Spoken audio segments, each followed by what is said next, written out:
October was a big month for movies. You know what that means? We're going to have a big tier list today. Let's do it. What is up, Flick fans? Welcome back to my channel. As always, at the end of every single month, we're talking the best and worst movies from that month. And this time, it's October. It's a spooky month. But not only did we have a lot of scary movies, we had plenty of blockbuster films, some Oscar films, some movies that flat out didn't work. But we're going to talk about all of those, and I need you guys in the comments down below. What was your favorite movie in the month of October? Least favorite? If you like these monthly tier lists and you'd like to support this channel, drop your thumbs up down below. I appreciate it, but I need the discussion down below. A lot of movies to talk about. Going to try to speed it up a little bit. You guys know I like to talk. I can't help it. I think the big question is, was it a good month? Well, we're getting off to a strong start with this list because we are talking Ridley Scott's The Last Duel, a film that I was not expecting to be as great as it was. I was really anticipating it, but I'm like, Ridley Scott, he's not been on the level that he used to fire on as much as of late, but back to formula. In the words of Willem Dafoe's Green Goblin, it is exactly what we know and love, and reminiscent to something they mentioned in the trailer, Gladiator, capturing that time period beautifully, layering this story in a different way than what we expected, right? Telling it from three different perspectives and seeing some very intense things that, frankly, I didn't want to see over and over, but the way that Scott told this story, the action, the cinematography, a lot about this movie came together so beautifully. I was mesmerized by The Last Duel. Absolutely one of my favorites of the month, and because of that, we're going to put it on the awesome tier. Off to a very strong start. I just thought it was great. And the performances, Jodie Comer, Ben Affleck, right? This needs to get more Oscar talk. I know it didn't do great. It didn't even do good at the box office, but come on, guys. We have to support this film. Next up, we have VHS 94, the latest entry into the VHS franchise. And this isn't a franchise that I often rave about, but it is a couple of the films I really do appreciate and respect. They haven't all worked, but something about the way this anthology specifically, of course, streamlined by one of the plot threads, but this anthology provided so much great low budget, capturing that 90s look and style and feel, imagery, the practical effects, some CGI, and a couple of things about the story didn't work. I didn't love one of these specific stories, but if you're looking for a scary movie, or at least miniature scary movies within a bigger scary movie, and you like this franchise, this is one of my favorite entries in the franchise. A couple of things in there that genuinely gave me chills. And again, incredible body effects, the 90s filter making it look very of its time. I'm going the good tier for VHS 94. I was really surprised with how much I enjoyed this movie on Shudder. Next up, Wes Anderson's The French Dispatch. Now, I told you guys I'm working on a Wes Anderson tier list that should be coming sometime this week, so stay tuned for that.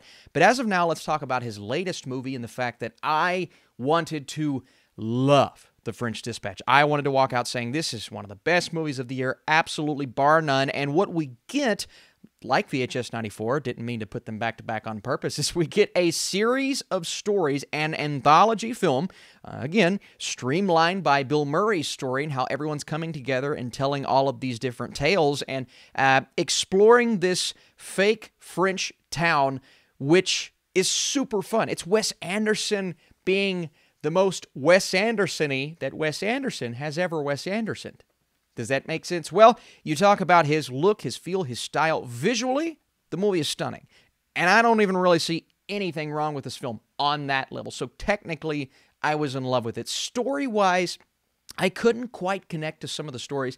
Now, the performances are great. Some standouts, Del Toro, Jeffrey Wright, a couple of really great performances. I thought Chalamet crushed his role, Frances McDormand. So I love the performances. The stories themselves are good, but I didn't really connect to all three of them. And one of the ones I wasn't completely on board for, I started to get a little bit antsy, like, okay, let's speed this up a little bit.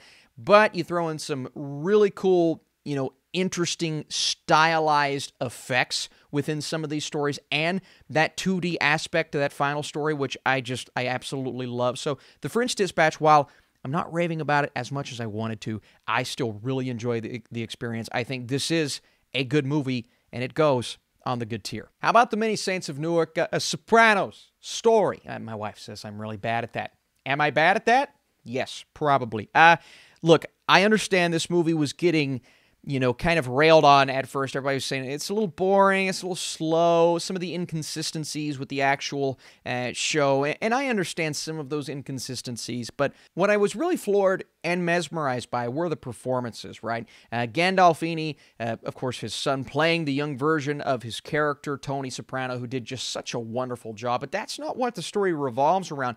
It's really more so about Alessandro Nivola's character in Dickie, and when we're focused on that aspect, I was mesmerized, I was engaged, I loved this movie at those points. Then, unfortunately, we kind of veer off into different territories, and those subplots didn't work quite as much, right? Leslie Odom Jr. has a character in here, and while he crushed it, as he always does, I felt like they just kind of stopped telling his story and left that plot thread just hanging on a ridiculous level. I'm like, I want more of that. I want more of this. Why aren't you giving me this? But at the end of the day, I think I enjoyed this a lot more than other people. I was really engaged with the Many Saints of Newark, but I did want to be more impressed by the way the story came together at the end. A little disappointed in that regard. I'm still going to throw this on the good tier, though. We're off to a good start, okay? I'm being pretty positive. Can we bring down the happiness? Well, not yet, because we're going to talk about The Power of the Dog, which I was able to see. Did a lot of film festival stuff this last month and in September, honestly.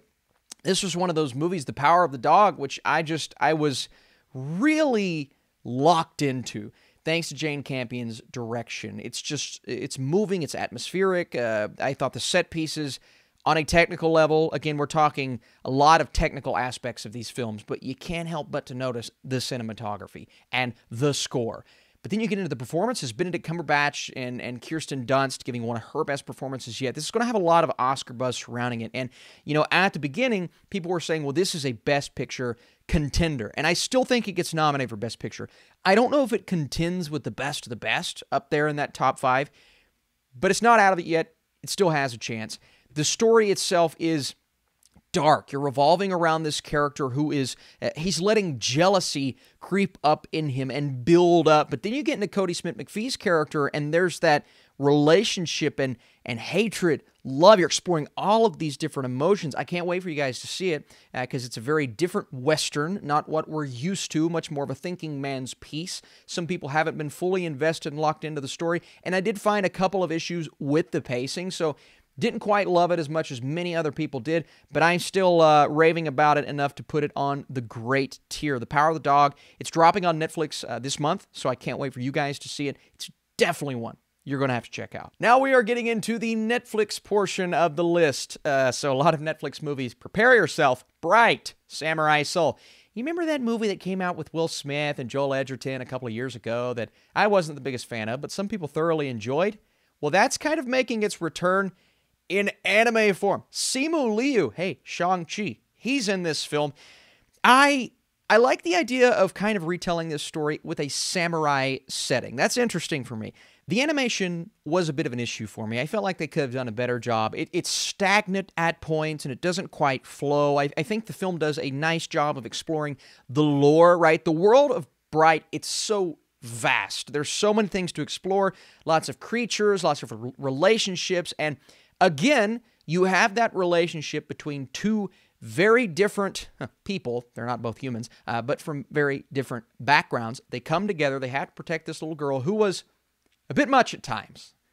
Really a bit much at times. I'm like, I don't know if I like this character. But for the most part, I thought their journey was interesting. The action was really well handled. Of course, you're getting a lot of sword fights and interesting battles, but it didn't quite come together. It didn't capture my interest as much as I wanted it to for what Netflix considers an anime film in this universe. So because of that, I'm putting it on the meh tier. Not bad, an interesting journey, but a lot of things fell short here. Then we come to Army of Thieves.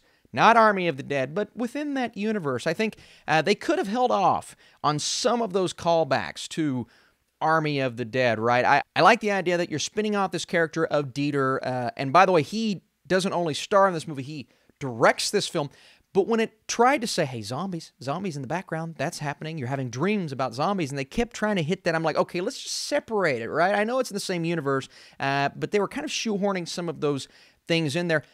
Separating that, I do think this story works much better than I thought it would. And I do think these characters, especially the main relationship, very compelling, much more compelling. And his direction is actually really good. This film works best when it's focusing on him breaking into these safes. And I understand it's a heist movie. Some of those things were really conventional, really cliche. The style of it all works. It isn't the best I've ever seen.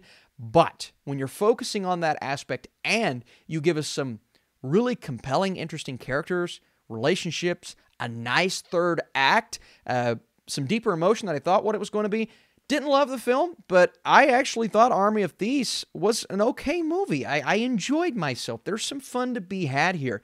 And I like the character of Dieter. I hope somehow he returns for a sequel. Next up, we have Netflix's Fever Dream. I don't think I actually reviewed this on the channel, but I finally got to check it out. It released. It was a very different story. It tells a twisted tale of this mother and her quote-unquote son, and it's described as a haunting story of broken souls, toxins, looming environmental and spiritual catastrophes.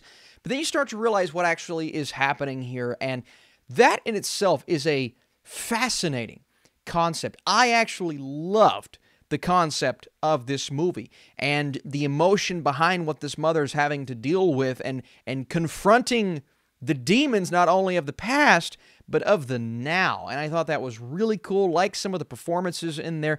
My big issue is, once we get into the crux of what is happening here, it gets really interesting.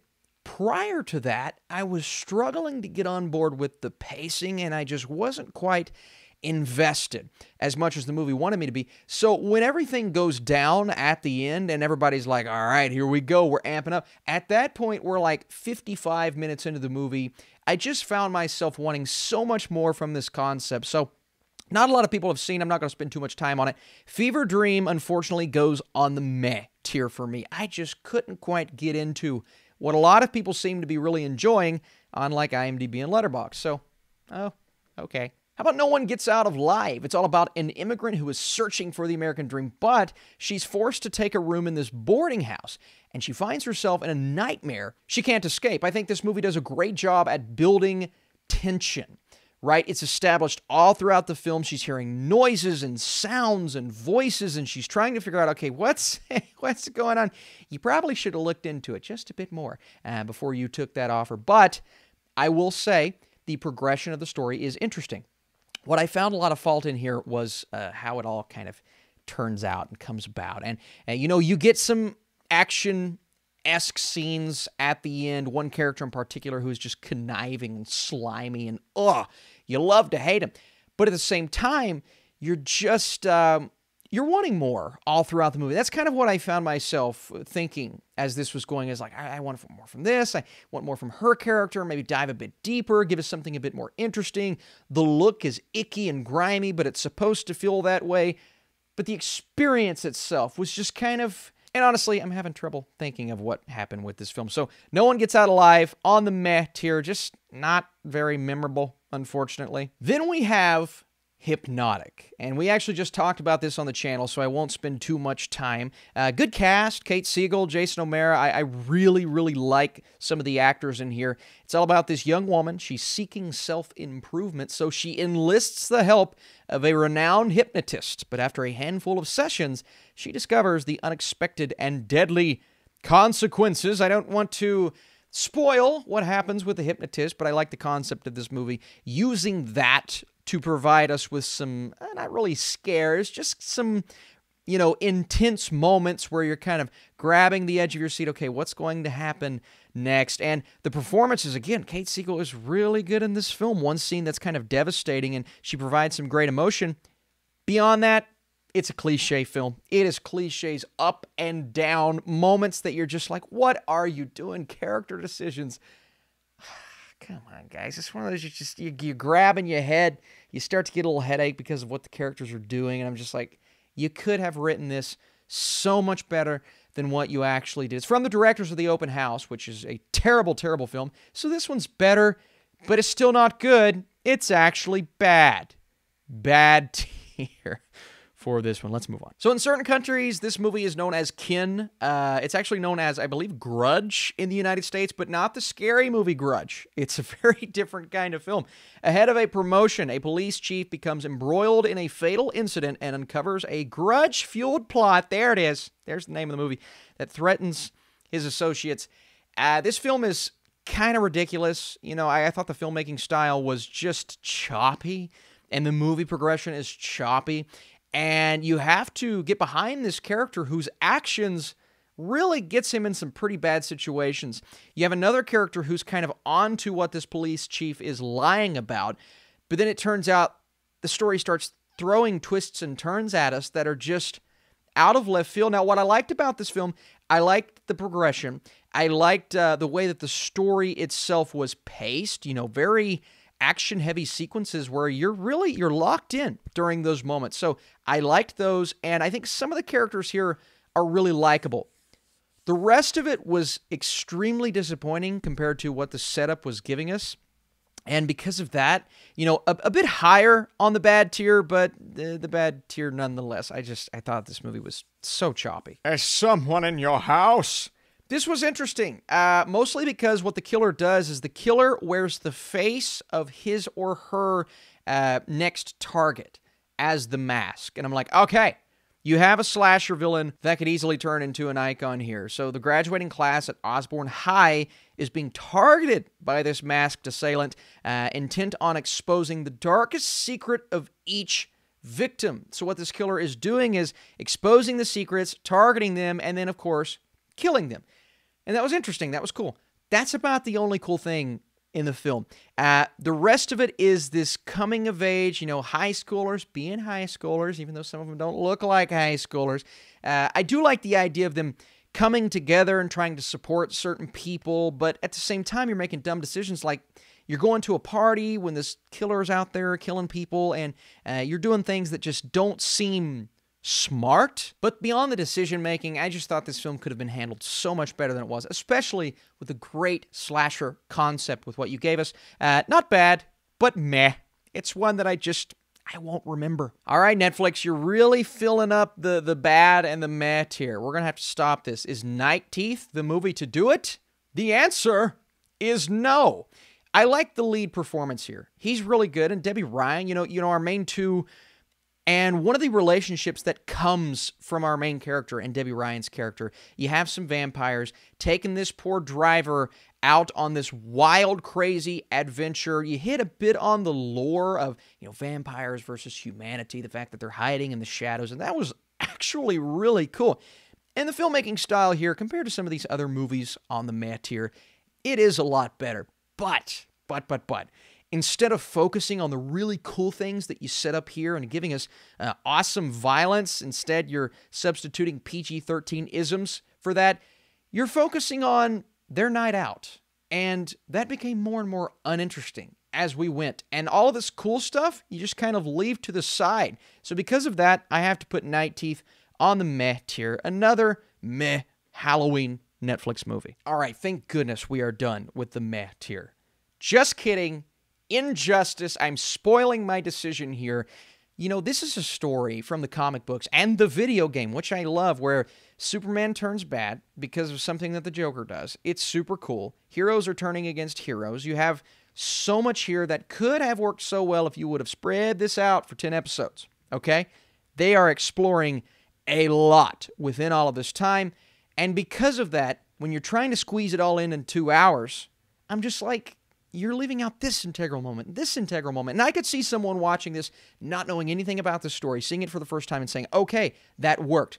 But even then, you know, they set up something with Nightwing here that they barely explore, and a couple of characters that, you know, get relationships, and I'm like, I love this relationship. A relationship between Harley Quinn and Green Arrow. That's super cool. But even then, it fell short of expectations. This movie as a whole fell short of expectations in every facet. Some really great battles, some awesome Superman moments. I loved Batman in this movie, so in that vein, I'm just disappointed. with Injustice. I wanted it to be better. It's a meh experience. Is this movie bad? It's Lamb. You know, you probably could have guessed that. This is a very A24 film, if that makes sense. What you expect, you know, coming out, not having that jump scare filled conventional horror film experience that maybe you expect, and the themes that this film explores, loss, devastating aspects, what these characters go through. And I love the lead performance. Of course, she's always incredible, but she's really good here. I was a bit disappointed with the pacing and progression of the first two acts. Love the way it leaves off. Love the way it ties kind of everything together there. And some of the imagery in that third act is amazing. I mean, absolutely amazing. So I was floored with certain aspects of Lamb. Other aspects did fall short of my expectations. I just wish there would have been more to certain moments. Overall, though, I still enjoyed this experience. I enjoyed Lamb. I'm going to put it on the good tier. But, you know, I'll be honest, I expected a bit better. Ron's Gone Wrong, a.k.a. not Big Hero 6. That's kind of what it felt like with the robot and the sidekick. And then earlier this year, you had Mitchell's versus the Machines. Okay, technology's going bad somewhere. But this movie's very different than what I expected. The voice talent here is great, Zach Galifianakis. But this little robot is so funny, like consistently funny. And then his relationship with our main character is heartfelt and emotional. Yes, you have your cliches. Yes, you have your very, you know, kid humor heavy aspects, but there's some things in here that work for adults too. So I think families who watch this film are going to have a good time with it. You get what you expect, really nothing more, but that's okay with a film like this. It's a very sweet film with a nice show of heart throughout. So Ron's Gone Wrong, good tier, a nice surprise. How about Mass? Okay, I watched this movie way back in the year, and then I got to rewatch it in New York with a Q&A. And Dowd, Jason Isaacs, they were there, the director. You know, I got to experience this on the big screen. And all of those things, you know, should amplify my excitement. But what really amplifies my excitement for this movie, the performances. Oh my good, and Dowd is incredible in this film, and I want her to win the Oscar. That's how good she is. Basically, you have four people that are gathering around this table, and the movie takes place in one setting. We'll occasionally cut to some other things, but really one setting where they're having a conversation of what happened between their children. And that's as far as I'll go. You know, I know the trailer kind of gives you a hint as to what this will be, and the summary on IMDb. Go in as blind as you can go, because I truly believe this movie is going to knock your socks off if you're not expecting certain things. That's how I saw it at Sundance. That's how I saw it with that mindset again in New York. And Mass continues to blow me away the more I think about it. Some of the best dialogue I've ever heard about that subject, and the screenplay is just, it's incredible. So, you know, I think the one thing keeping me from truly putting this movie on a pedestal is the pacing. That's the only thing that's keeping me from saying this is the best movie of the year. That being said, it's still one of the better films I've seen this year. So I'm going to put Mass on the high, great tier. I think it's just a great movie. How about Antlers? I was really looking forward to this. Producer Guillermo del Toro, director Scott Cooper. I wanted this to be great. I think the atmosphere is amazing. The cinematography is incredible. As a horror film in that regard, you know, even the imagery was great. I love the fact that they held off on the main creature. What really got me about this film, and what, you know, made me just not appreciate it near as much as I wanted to going in, was the fact that you have all of these themes, you have all of these story points, but you never go deeper. It plays out as conventional as you could ever imagine with a premise like this, and it's surface level. It's a very surface-level story. It plays out exactly how you expect in a surface-level way, and that is so unfortunate. Even Jesse Plemons, who is normally amazing, he was good in this movie, but I wanted more from him. And maybe it was my expectations going in, but I wanted more from almost every aspect of this film. It's going to impress a lot of people because I got what I expected. I was happy. I wanted so much more, and that's why I'm putting Antlers on the meh tier. Just more disappointment than anything. Paranormal Activity, Next of Kin. I literally just reviewed this, so I won't spend too much time on it. You know, instead of sticking to the formula, they broke out of that formula, and I like that. And I like the fact that it's about this cultish setting with these people who are doing something weird, and this girl who's trying to explore her family tree, but oh no, these people are way more messed up than I expected. So it gets weird, but it doesn't really get weird in an interesting way. And then you have these characters who are acknowledging, okay, we shouldn't be here, let's go. Love that. Rarely see that in a horror movie. But then they make really stupid decisions, and they keep making stupid decisions, and it just goes in the exact way that you think it's going to go. And then when you get the big reveal at the end, some of the design and, you know, the practical effects, they're good, but I'm like, I've seen this before. And even committing to the Paranormal Activity formula, it's not entirely found footage. Just call it something else, and don't do found footage if you're not going to fully commit to that. So just disappointment all the way around, and I didn't think the movie was directed all that well either. I'm going to put Next of Kin on the bad tier, unfortunately. It's just another movie I just didn't like. Halloween Kills, Michael Myers. This guy doesn't stop, and he can't be stopped, and that is proven time and time again in Halloween Kills. Look, it is a crazy movie. Crazy things happen. Really dumb things happen. There's some dumb kills in this film. Just really dumb kills, which you don't normally say in a Michael Myers movie. But some of the kills are incredible. And I thought the gore and the blood and just watching Michael go through this town left and right, mowing people down, that was fun. There's no denying, in my opinion, how fun that was. The story itself, they could have done a better job, in my opinion. There's some themes that they try to hit on, and for the most part, I think, the character development is good. But even then, I mean, Laurie Strode and her family, they're in the movie, but her daughter and granddaughter are in the movie way more than she is, and even they're not the focus, the focal point of this film. So some things that were lacking, in my opinion, but I still enjoyed it. I can't help it. It was a fun experience in the theater. So okay tier for me. Titane, which is one of those movies that I can't physically describe to you. There is no way. Just telling you, this movie follows a series of unexplained crimes where a former firefighter is reunited with his son who has been missing for 10 years. You have our main character, has an affinity for cars. Telling you all of those things does not tell you exactly what this movie is, or does. From the director of Raw, I think Titane is way just more bombastic than that film. I personally had an issue connecting to the story in the first half. I loved the action and violence that we got. I thought that was really interesting. Maybe they could have expanded on that a bit more. But then you have the movie turning into something else entirely that was very emotional. I thought that was handled super well. And the visuals, I mean, my God, the color grading is phenomenal. I've not seen a movie like this year. But I, again, wanted to connect to the experience more than I did. Appreciate it like crazy. Beautifully directed, incredibly different story.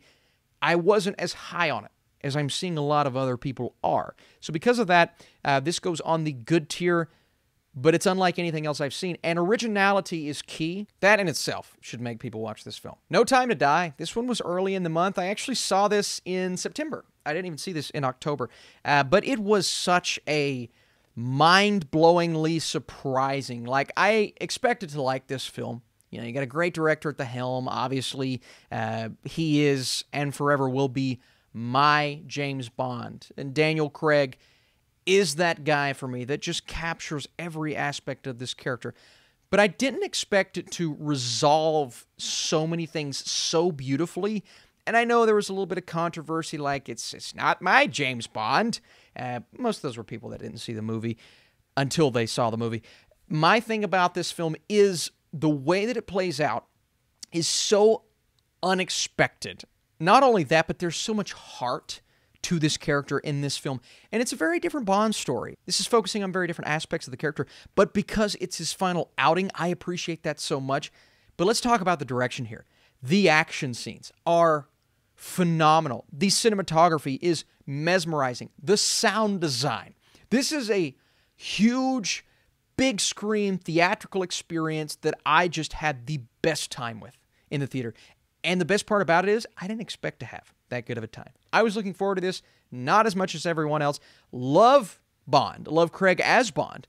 But these movies, they come out and I'm always like, yeah, I think it'll be good. And sometimes it's great, sometimes it's not so good.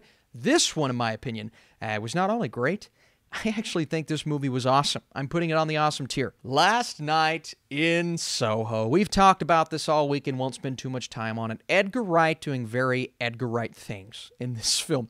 Such a great director. Loved the flow and the style of this movie. It was so much fun. The first 2 acts on pace to becoming one of my favorite movies of the year. Now, the third act, little inconsistent, in my opinion. They kind of rushed through some things. The story points, one very surprising that I loved. The other one I saw coming from a mile away. So in that vein, disappointed. Still, the experience, the look, the feel, the technicals, the performances, especially Thomas and McKenzie, Anya Taylor-Joy, incredible.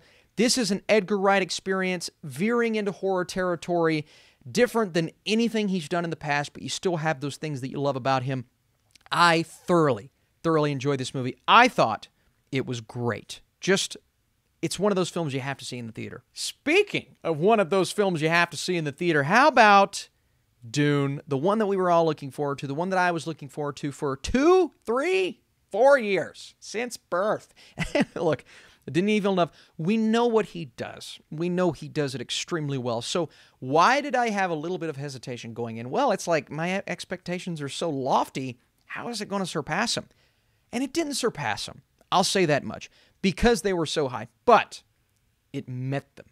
The fact that this movie met my expectations after being delayed multiple times, after, me loving Denis as much as I love him, and still thinking, okay, how is he going to do this source material justice? And he did it justice. And not only that, he provided one of the coolest, most amazing, encompassing theatrical experiences he could ever provide for this source material. As someone said on Twitter, it's like if they did the Star Wars prequels right. And I'm like, yeah, I guess there's a lot of politics talk and, people sitting at tables and discussions and characters. But that's what works so well about a Denis Villeneuve film is the dialogue. I loved the dialogue in this movie. I was enraptured by that. I do think it's a bit lengthy, and my only major issue with the movie is the fact that it kind of just cuts off, I believe, a bit too late. If it would have cut off just a tad bit earlier and not given us a tiny portion of what I feel should have been the beginning of the next film, that's it. I'm looking for things to complain about. I loved it. I love the experience. I've watched it 3 times. I've only logged it once. I've watched it 3 times. No doubt in my mind, Dune goes on the awesome tier. It delivered on everything I wanted it to do. Okay, we've talked enough. Let's put these things in order. And at the bottom, unfortunately, Hypnotic takes that position. And you know what? This looks pretty good. Next up, Paranormal Activity, next of Kin, followed by Kin. And it works out pretty good. At the main bottom of the meh tier, we have followed by Fever Dream, and then No One Gets Out Alive. Night Teeth will be the next one on this list because Antlers, good job, Antlers. You are at the top of the meh tier. On the okay tier, I'm going to keep this exactly how it is. Halloween Kills and Army of Thieves, one that got genuinely close to being on that good tier. Let's go VHS 94 at the bottom of the good tier, followed by Ron's Gone Wrong. I'm going to say The Many Saints of Newark just slightly below Titane, and I'm going to keep that exactly how it is. I say Lamb at the 8th spot, French Dispatch at the 7th spot. In the 6th spot on the great tier, I have to put The Power of the Dog there. Last Night in Soho, looking pretty good at number 5 because I just have to put Mass at the top of the great tier. On the awesome tier, we have 3 powerhouse, heavy-hitting movies with No Time to Die being on the bottom. At number 2, this is actually a lot tougher than it looks, but y'all know me. I got to put The Last Duel at the 2 spot, meaning Dune, as expected, as predicted, was the number 1 movie of October. But it's not just because I wanted it to be that way. It's because I genuinely feel Dune was the best film that I saw this month. But it's not up to me. It's up to you all. What do you think? the best movie of October was. How many movies did you see? Did you see more than me? And were there films that I missed? I know there were. There were plenty of movies that I didn't see. Appreciate you guys so much for tuning in. Like I said, if you like these videos, support this channel, drop your thumbs up. That may just help me to get to 100K later today. All right, guys, I'll be seeing you soon.